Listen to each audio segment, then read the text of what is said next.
catch coaches to over 1,000 destinations in England and Europe. There's the elf. Yeah. This costs cheaper than the Rangers, but largely owned by one of the country's richest men, the Duke of Westminster, Gerald Grosvenor. And this was land given to the Grosvenor family for their help in the northern conquests of 1066. Just on to your left on Ebury Street at number 180, used to live Wolfgang Amadeus Mozart. He lived there for a short time with his father Leopold, and it was there that he composed his first symphony at the tender age of 8. Quite incredible. So to your right and left now, you'll see some of these windows have been bricked in. Now that's because of something called the window tax. Houses used to have to pay tax for every window on the premises. So to save money, people would brick in their windows, therefore reduce the tax. In 1851, the tax was abolished, and a member of Parliament quite famously said, "This iniquitous tax is daylight robbery," and it's from the window tax that we get the popular expression daylight robbery. Also on Ebury Street lived Ian Fleming, creator of James Bond, and also many people don't know, he also wrote the children's book Chitty Chitty Bang Bang. That's still the name of the Bond girl, isn't it? So, just down on your right on Chester Square, if you look down to the bottom, you'll see a house with a policeman stood outside. It's like your old shopping goals. That's the house of Baroness Thatcher, Margaret Thatcher. Also at Chester Square, I think Mary Shelley, who read Frankenstein at the age of 19. Baroness Thatcher, Baron Frankenstein, draw your own conclusions. Here we are now at Eaton Square.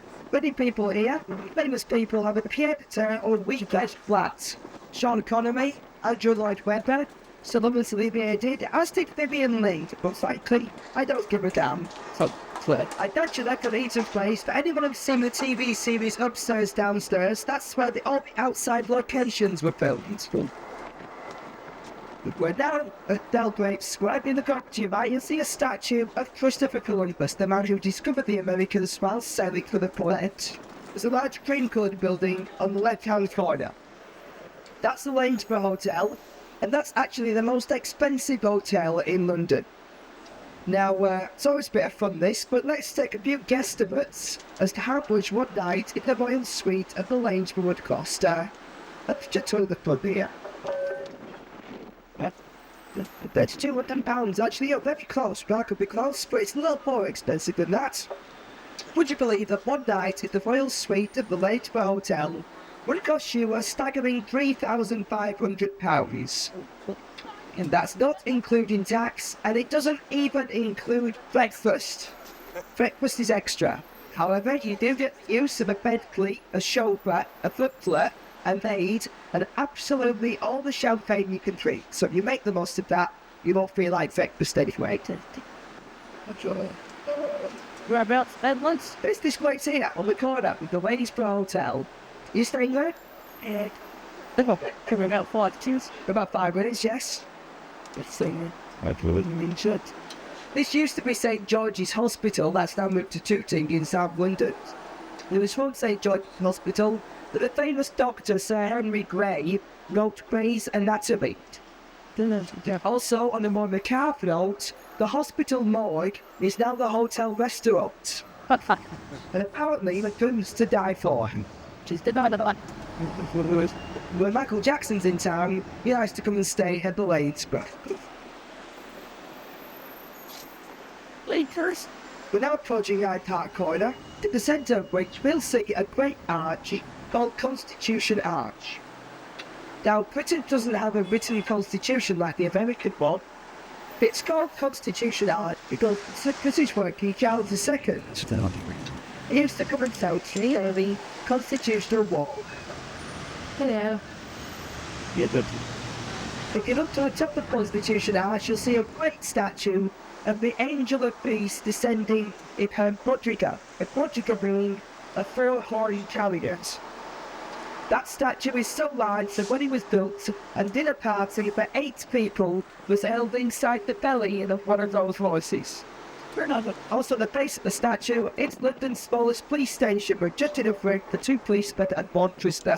The house on your left here is Astley House, before the Holden, the Paducah Police Station, and entrance switches face to Foliot, and a 5-star for the Wellington event. Now, ladies of a delicate disposition, avert your eyes from the statue in front of us, that man with the sword and shield. It's not a Chippendale, but it is the first naked statue of man in Britain. He's Achilles, and not surprisingly, he was presented to the Duke of Burlington by the women of Great Britain. He weighs an astonishing 33 tons, and he's made from the bronze of cannons captured from the French in the Napoleonic Wars. Spectacular brothers. On the serpentine, that's the man-made way, intersector and high carbon. Before fancying of the serpentine, as was quoted as acting should not Christmas Bay. You abandon all home and go first, please. Later, do it down the speed. The old kinds of shrinkage, but yes, three troops, aces.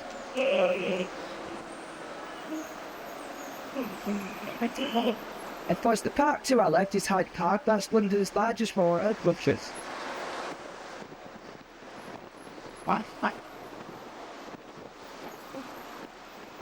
Just come out of this and love the slow possibilities. It's quite clear and talk about anything like this dancing, religion, politics, who's your famous Spice Girl, whatever you want to go and talk about, you're free to do so as pictures are going. Because the state helped to bribe to cash through those arches.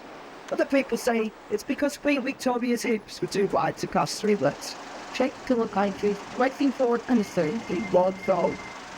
But as the Academy pushing say, by Japanese, how about this right show that you know that today? Yeah, you said that. I hope so, there you are. Simple, watch.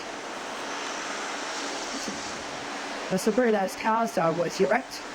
Let me just switch homes by. Yes, sir. Okay, yes indeed, that's right there.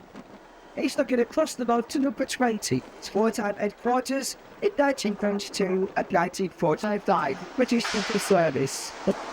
Oh, from that, so, oh yeah, put them on white tie. Put it on the Ritz Hotel over to your right, opened in 1906. I'm sorry, tis what? But the great Swiss hotel furniture Caesar Ritz. If you want to take afternoon tea